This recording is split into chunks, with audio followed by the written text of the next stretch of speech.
بسم اللہ الرحمن الرحیم۔ السلام علیکم۔ نبی کریم صلی اللہ علیہ وآلہ وسلم سے محبت ایمان کا لازمی جز ہے، لیکن اس محبت کا صرف زبانی اظہار کافی نہیں، بلکہ مذہب اسلام نے اس بات پر زور دیا ہے کہ مسلمان اپنے آقا و مولا حضور سرور کائنات صلی اللہ علیہ وآلہ وسلم کی محبت میں اتنے سرشار ہو جائیں کہ آپ صلی اللہ علیہ وآلہ وسلم کی محبت تمام محبتوں پر غالب آ جائے۔ اللہ تعالیٰ اپنے پیارے محبوب حضور علیہ الصلاۃ والسلام سے بے حد محبت فرماتا ہے اور انہی لوگوں کو عزیز رکھتا ہے جو اس کے محبوب صلی اللہ علیہ وآلہ وسلم سے محبت کرتے ہیں، اور ان کا درجہ و مرتبہ تو اس کی بارگاہ میں بہت بلند ہے۔ جو حضور نبی کریم صلی اللہ علیہ وآلہ وسلم سے عشق کرتے ہیں، ایسے ہی عاشقان رسول صلی اللہ علیہ وآلہ وسلم میں صحابہ اکرام رضی اللہ تعالی عنہ کے بعد سر فہرست نام حضرت اویس قرنی رحمۃ اللہ علیہ کا ہے۔ حضرت اویس قرنی رحمۃ اللہ علیہ کی ولادت باسعادت یمن کے ایک گاؤں قرن کے قبیلہ مراد میں ہوئی۔ آپ کے والد محترم کا نام عامر ہے۔ آپ کی والدہ نے آپ کا اسم مبارک اویس رکھا اور اسی نام سے آپ نے شہرت پائی۔ آپ کے والد محترم عامر کا انتقال آپ کے بچپن میں ہی ہو گیا تھا۔ آپ کی والدہ ماجدہ کافی ضعیف اور نابینا تھیں۔ آپ کی والدہ کا نام بدار بیان کیا گیا ہے۔ آپ کی عمر کا زیادہ حصہ اپنی والدہ محترمہ کی خدمت میں ہی گزرا۔ قرن یمن کے نواح میں ایک چھوٹا سا گاؤں ہے۔ جب اس کی تعمیر کے سلسلے میں کھدائی کی گئی تو زمین سے گائے کا ایک سنگ نکلا۔ عربی میں سنگ کو قرن کہتے ہیں، اس لیے گاؤں کا نام قرن مشہور ہو گیا۔ آپ کی پیدائش اس گاؤں میں ہوئی، اس لیے آپ کے نام کے ساتھ قرنی پکارا جاتا ہے۔ بعض روایات کے مطابق آپ کے جسم مبارک پر کافی زیادہ بال تھے، اس لیے آپ کو قرنی کہا جاتا ہے، اور قرن کے معنی بال بھی ہیں۔ حضرت عبد الوہاب الشعرانی قدسرہ کے مطابق آپ کا حلیہ مبارک اس طرح ہے کہ آنکھوں کا رنگ سرخی مائل زرد اور رنگت گہری گندمی تھی۔ چہرہ مبارک جھکائے رکھتے اور نظر سجدے کے مقام کی طرف ہوتی، اور اپنے بائیں ہاتھ پر اپنا دایاں ہاتھ رکھے ہوتے۔ حضرت حسن بصری رحمۃ اللہ علیہ نے فرمایا ہے کہ میں نے اویس قرنی کو اون کا کمبل لیے دیکھا ہے جس میں پیون لگے ہوئے تھے۔ فصل الخطاب کتاب کے مصنف حضرت محمد پارسا رحمۃ اللہ علیہ اپنی تصنیف میں حسن بصری کے حوالے سے روایت لکھتے ہیں کہ حضرت حسن بصری نے حضرت سلمان فارسی کو پیون لگے ہوئے کمبل میں اور حضرت اویس قرنی کو اونٹ کی کھال کے پیون لگے ہوئے لباس میں دیکھا ہے۔ حضرت اویس قرنی لباس کے معاملے میں اس قدر کفایت شعار تھے کہ روایات میں آتا ہے کہ آپ کے پاس بالوں کی ایک چادر اور ایک پاجامہ تھا۔ مستدرک میں ہے کہ حضرت اویس قرنی وہ کھانا جو پیٹ کے اندر موجود ہوتا اور وہ لباس جو پہنے ہوئے ہوتے تھے، اس کے علاوہ کوئی بھی چیز اپنے پاس نہ رکھتے تھے، اور فرمایا کرتے تھے، اے اللہ، میں تجھ سے بھوکے پیٹ اور ننگے بدن کی معذرت چاہتا ہوں۔ وہ لباس جو میرے بدن پر ہے اور وہ غذا جو میرے پیٹ میں ہے، اس کے علاوہ میرے پاس کچھ بھی نہیں ہے۔ مجالس المومنین میں درج ہے کہ حضرت اویس قرنی شتر بانی کیا کرتے تھے اور یہی ان کا ذریعہ معاش تھا۔ اس سے ملنے والی مزدوری سے اپنے اور اپنی والدہ ماجدہ کے خورد و نوش کا انتظام کرتے تھے، اور قرن میں آپ جیسا کوئی مفلس اور بے نوا کوئی دوسرا نہ تھا۔ جس گلی کوچے سے گزرتے لوگ آپ سے گھن کرتے اور آپ پر پتھر پھینکتے اور سر پر خاک اچھالتے تھے۔ حضرت اسما رحمۃ اللہ علیہ روایت کرتے ہیں، جو کچھ رات کو آپ کے ہاں باقی بچتا تو آپ سب خیرات کر کے اللہ تعالیٰ کے حضور عرض کرتے، یا الہی، اگر کوئی بھوکا پیاسا مر گیا تو مجھ سے مواخذہ نہ کرنا۔ حضرت اویس قرنی عشق مصطفیٰ صلی اللہ علیہ وآلہ وسلم میں اس قدر مستورات الحال تھے کہ لوگ آپ کو دیوانہ سمجھتے تھے۔ عشق مصطفیٰ صلی اللہ علیہ وآلہ وسلم کا وہ مطہر جذبہ جو اویس قرنی کے قلب اطہر میں موجزن تھا، تاریخ انسانی میں اس کی مثال نہیں ملتی۔ آپ عشق کے جس عظیم مقام و مرتبے پر فائز تھے، اسے دیکھ کر صحابہ کرام نے بھی رشک کیا۔ حضور نبی کریم صلی اللہ علیہ وآلہ وسلم کے باطنی فیض سے حضرت اویس قرنی کا سینہ منور و تاباں تھا۔ یہ پروردگار عالم کا آپ پر خصوصی فضل و کرم تھا کہ اس نے اپنے پیارے محبوب علیہ الصلاۃ والسلام کی محبت و عشق کی دولت سے آپ کے قلب کو مالا مال کر دیا تھا۔ اس باطنی فیض کے نور سے آپ نے حقیقت محمدیہ کی معرفت حاصل کی۔ وہ سر الہی جسے ہر کوئی نہیں پا سکتا، اسے آپ نے مدینہ طیبہ سے دور قرن میں بیٹھ کر پا لیا۔ حضور نبی کریم صلی اللہ علیہ وآلہ وسلم کی آپ پر خصوصی نگاہ کرم تھی۔ رسول کریم صلی اللہ علیہ وآلہ وسلم سے عشق کی جو تڑپ و لگن حضرت اویس قرنی کے دل میں موجود تھی، حضور سرور کائنات صلی اللہ علیہ وآلہ وسلم اس سے بخوبی آگاہ تھے۔ عشق مصطفیٰ نے آپ کے اوپر اور حضور نبی کریم صلی اللہ علیہ وآلہ وسلم کے مابین ایک مضبوط باطنی اور روحانی تعلق قائم کر دیا۔ حضرت عمر فاروق رضی اللہ تعالی عنہ سے مروی ہے کہ حضور نبی کریم صلی اللہ علیہ وآلہ وسلم نے ارشاد فرمایا، تابعین میں سب سے بہتر ایک شخص ہے جس کا نام اویس ہے۔ اس کی صحیفہ ماں ہے، اویس کے ہاتھ پر برس کا نشان ہے۔ تم جب اس سے ملو تو اسے کہنا کہ امت کے حق میں دعائے مغفرت کرے۔ حضرت ابن سعد رضی اللہ عنہ سے روایت ہے کہ حضور نبی کریم صلی اللہ علیہ وآلہ وسلم نے فرمایا، تابعین میں میرا بہترین دوست اویس قرنی ہے۔ حضور نبی کریم صلی اللہ علیہ وآلہ وسلم نے فرمایا، ایک شخص میری امت میں ہوگا جس کو لوگ اویس قرنی کہتے ہیں۔ اس کی مغفرت کی دعا سے قبیلہ ربی اور قبیلہ مضر کی بھیڑ بکریوں کے والوں کی تعداد کے برابر میری امت بخش دی جائے گی۔ فرید الدین عطار اپنی کتاب تذکرۃ الاولیاء میں فرماتے ہیں کہ حضور نبی کریم صلی اللہ علیہ وآلہ وسلم اکثر اوقات غروب آفتاب کے وقت صحابہ کرام کے ہمراہ شہر سے باہر تشریف لے جاتے اور یمن کی جانب اشارہ کر کے فرمایا کرتے تھے، مجھے یمن کی طرف سے اللہ تعالیٰ کی خوشبو آتی ہے۔ رسول اللہ صلی اللہ علیہ وآلہ وسلم ارشاد فرماتے ہیں کہ محشر کے روز 70,000 ملائکہ کے جلو میں اویس قرنی جنت میں داخل ہوں گے، اور وہ 70,000 ملائکہ آپ کے ہم شکل ہوں گے تاکہ حضرت اویس قرنی کی شناخت نہ ہو سکے۔ صرف اس شخص کو ان کی شناخت ہوگی جس کو اللہ تعالیٰ ان کے دیدار سے مشرف کرنا چاہے گا۔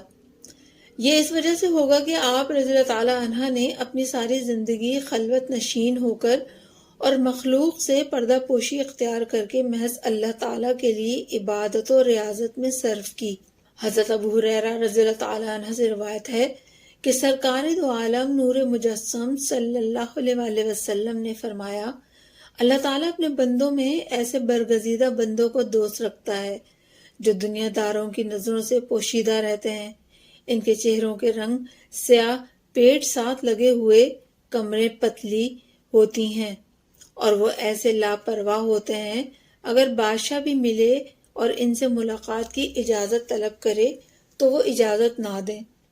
اگر مالدار عورتیں نکاح کرنا چاہیں تو نکاح نہ کریں، اگر گم ہو جائیں تو کوئی ان کی جستجو نہ کرے، اگر مر جائیں تو ان کے جنازے پر لوگ شریک نہ ہوں، اگر ظاہر ہوں تو ان کو دیکھ کر کوئی خوش نہ ہو، اور اگر بیمار ہوں تو کوئی مزاج پرسی نہ کرے۔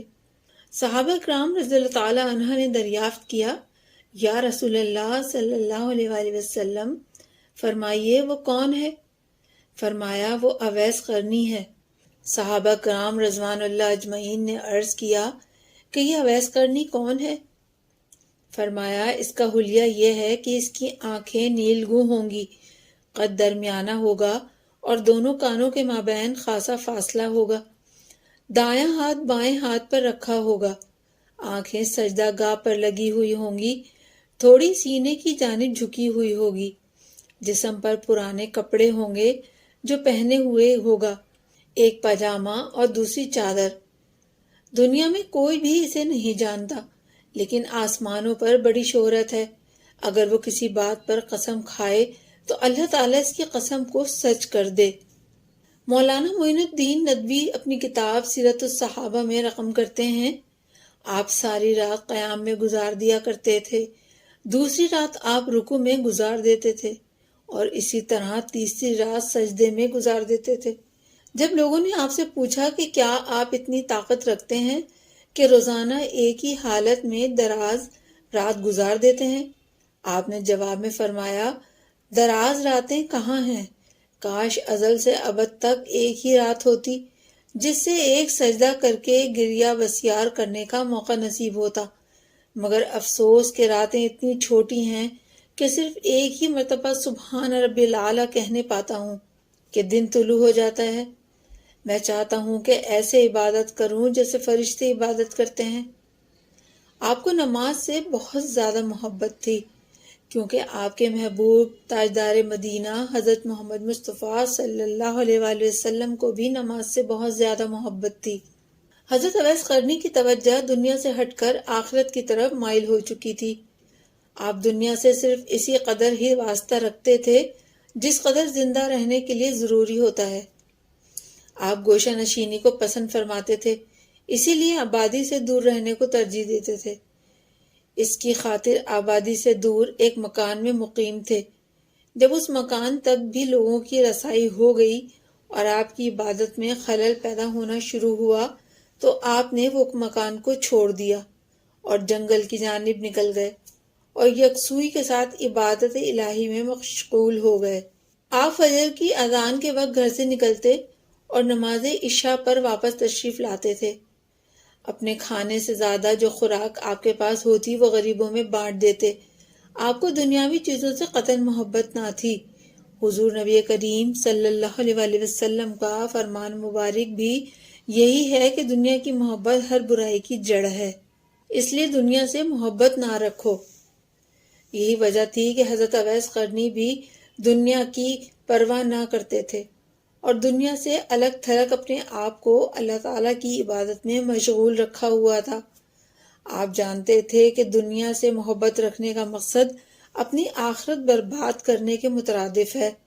اس طرح کی دنیا پر آپ کو بہت مصائب کا بھی سامنا کرنا پڑا۔ لوگ آپ کو تنگ کرتے مگر آپ نے کسی کے لیے بد دعا نہ فرمائی۔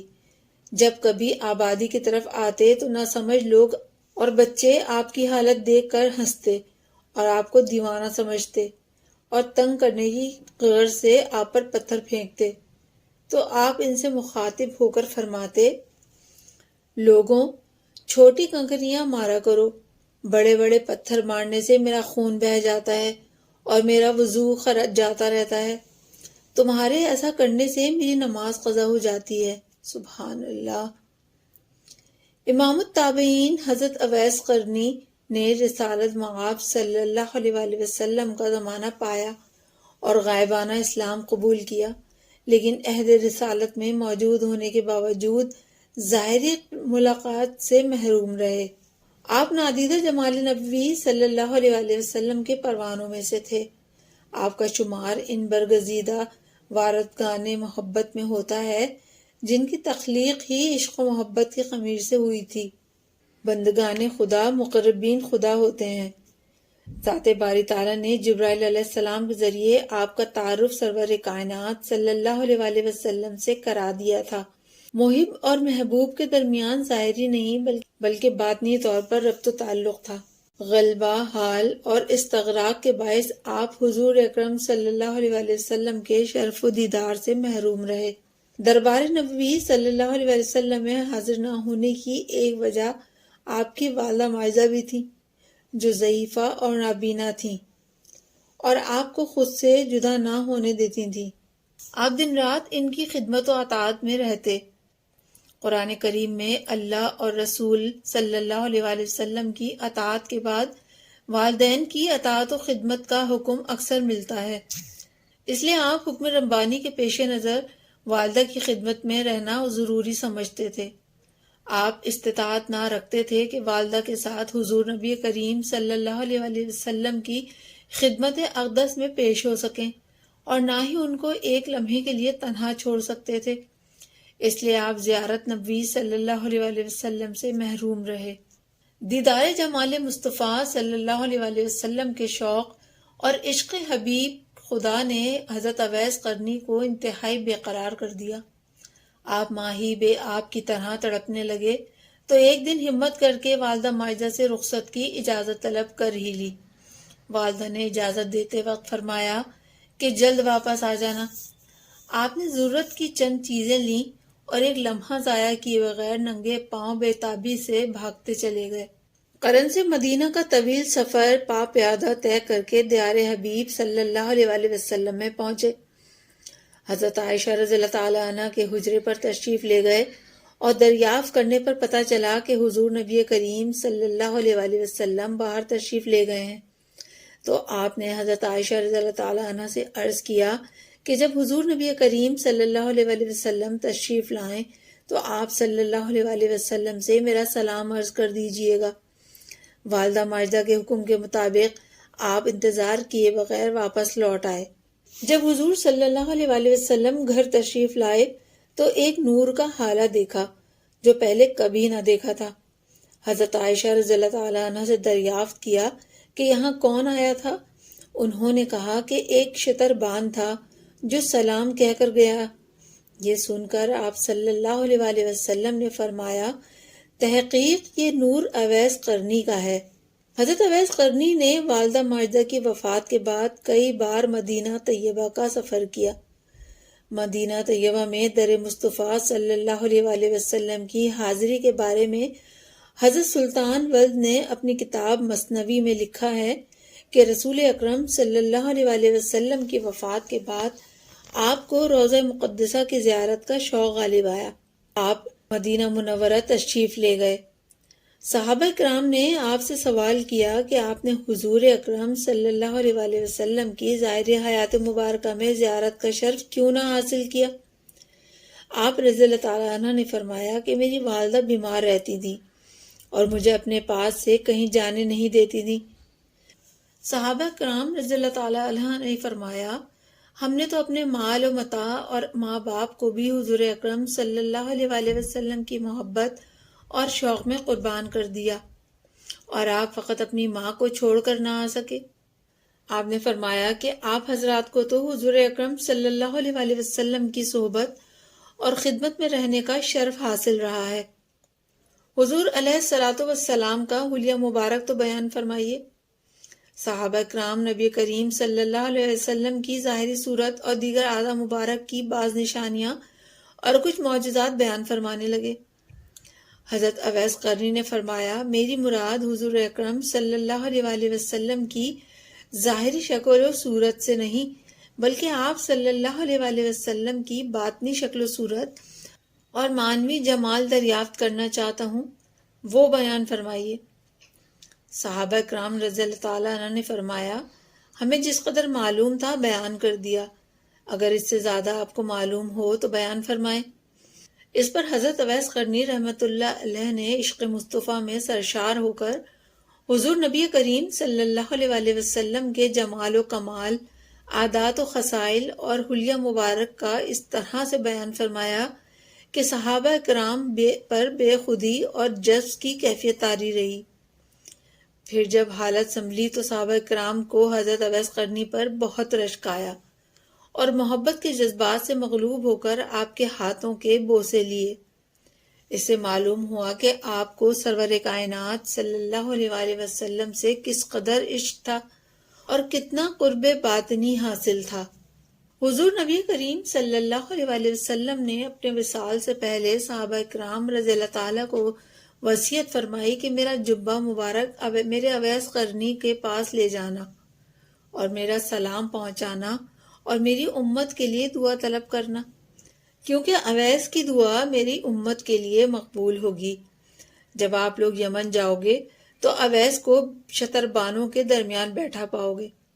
چنانچہ حضور نبی کریم صلی اللہ علیہ وآلہ وسلم کے وصال کے بعد حضرت علی اور حضرت عمر فاروق رضی اللہ تعالیٰ عنہ دونوں قرن تشریف لے گئے اور لوگوں سے اویس قرنی کے بارے میں پوچھا۔ لوگوں نے بتایا کہ ہاں ایک دیوانہ شخص لوگوں سے الگ بیٹھا رہتا ہے، وادی عرفہ میں شتربانی کرتا ہے۔ حضرت علی اور حضرت عمر رضی اللہ عنہ وادی عرفہ تشریف لے گئے اور حضرت اویس قرنی کو نماز میں مصروف دیکھا۔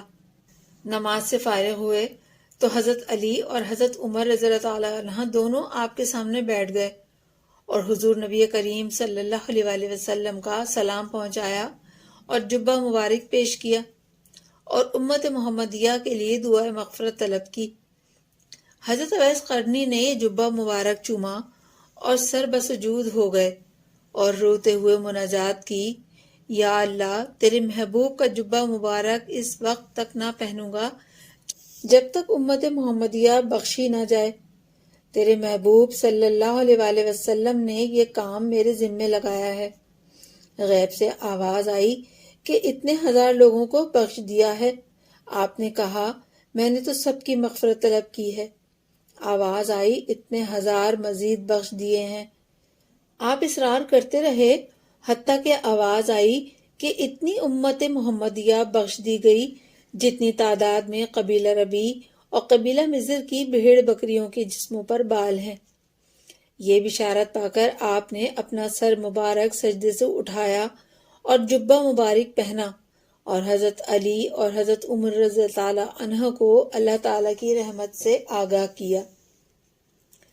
حضرت اویس قرنی حضور نبی کریم صلی اللہ علیہ وآلہ وسلم کے ظاہری دیدار سے مشرف نہ ہو سکے، مگر اتباع رسالت کا مکمل حق ادا کر کے دنیا کو درس ادب دیتے ہوئے رخصت ہوئے۔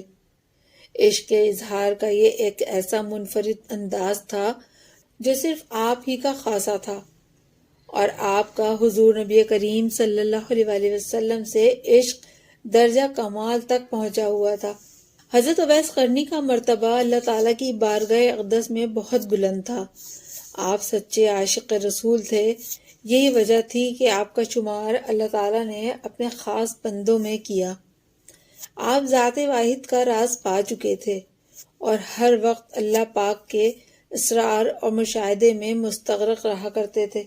حضور نبی کریم صلی اللہ علیہ وآلہ وسلم کے ولی خاص اور خیر التابعین حضرت اویس قرنی رضی اللہ تعالی عنہ کی شخصیت عشق مصطفیٰ صلی اللہ علیہ وآلہ وسلم رکھنے والوں کے لیے ایک بہترین نمونہ ہے۔ آپ کی سیرت طیبہ عاشقان رسول صلی اللہ علیہ وآلہ وسلم کے لیے ایک عظیم درسگاہ کی حیثیت رکھتی ہے۔ آپ رضی اللہ تعالی عنہ متلاشیان حق کے لیے منبع ہدایت ہیں۔ مسلم شریف کی شرح اور تذکرۃ الاولیاء میں درج ہے کہ حضرت اویس قرنی رحمۃ اللہ علیہ حضرت علی رضی اللہ تعالی عنہ کی حمایت میں جنگ صفین میں شریک ہوئے اور لڑتے لڑتے شہادت کا مرتبہ پایا۔ حضرت موسیٰ رائی رحمۃ اللہ علیہ بموجب وصیت آپ رضی اللہ تعالی عنہ کے جسد مبارک کو قرن میں لائے، اس لیے مزار شریف قرن میں ہے۔ جب لوگ جنت میں جا رہے ہوں گے تو حضرت اویس قرنی بھی چلیں گے۔ اس وقت اللہ تعالیٰ فرمائیں گے کہ باقیوں کو جانے دو اور اویس کو روک لو۔ اس وقت حضرت اویس قرنی پریشان ہو جائیں گے اور کہیں گے کہ اے اللہ، آپ نے مجھے دروازے پر کیوں روک لیا؟ تو اللہ تعالیٰ فرمائیں گے کہ پیچھے دیکھو۔ جب پیچھے دیکھیں گے تو پیچھے کروڑوں اربوں کی تعداد میں جہنمی کھڑے ہوں گے۔ تو اس وقت اللہ فرمائے گا کہ اویس، تیری ایک نیکی نے مجھے بہت خوش کیا ہے۔ ماں کی خدمت، تو انگلی کا اشارہ کر، جدھر جدھر تیری انگلی پھرتی جائے گی میں تیرے طفیل ان کو جنت میں داخل کر دوں گا۔ سبحان اللہ، سبحان اللہ۔